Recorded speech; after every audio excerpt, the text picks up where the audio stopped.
שלום לכולם, אני סמדר יפרח מהמטבח שלי באהבה, והיום אני רוצה להראות לכם איך להכין שניצל בציפוי אגוזים וקמח תפוחי אדמה.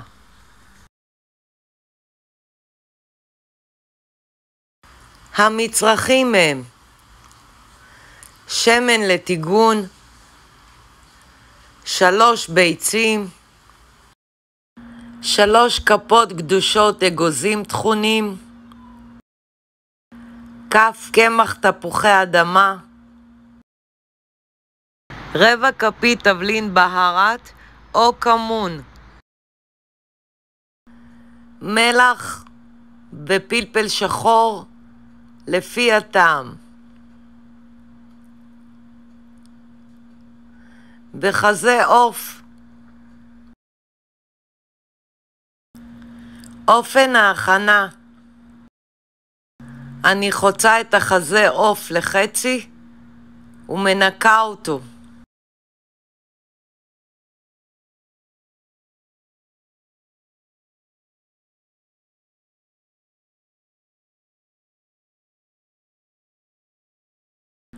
אני טורפת את הביצים ומעבירה לצלחת יותר רחבה.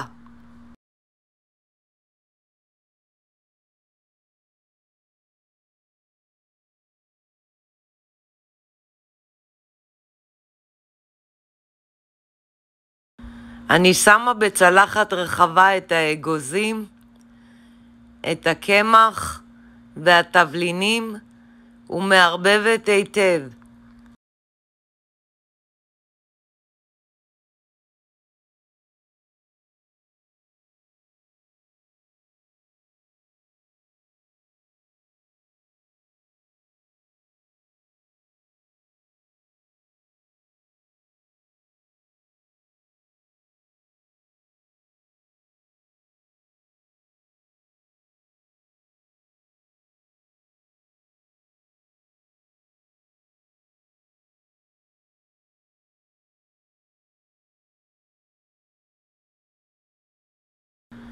אני טובלת את החזה עוף משני הצדדים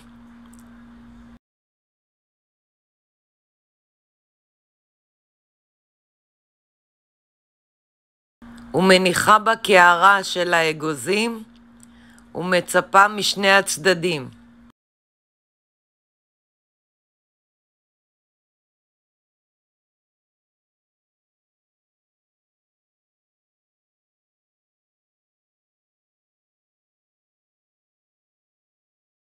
ומניחה על צלחת,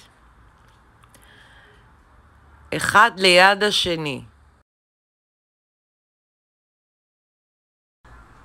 אני שמה את השמן במחבת, וכשהשמן חם אני שמה את החזה עוף ומטגנת משני הצדדים.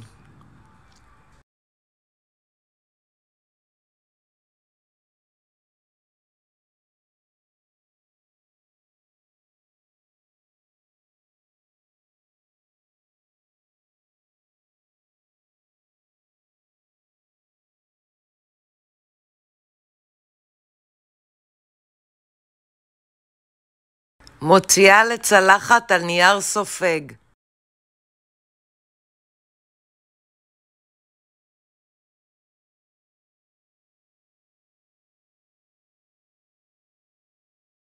אני סמדר יפרח מהמטבח שלי באהבה. לעוד מתכונים ייכנסו וירשמו לערוץ שלי ביוטיוב. ניתן לרכוש את ספרי הבישול והאפייה שלי מאמזון, ובהצלחה.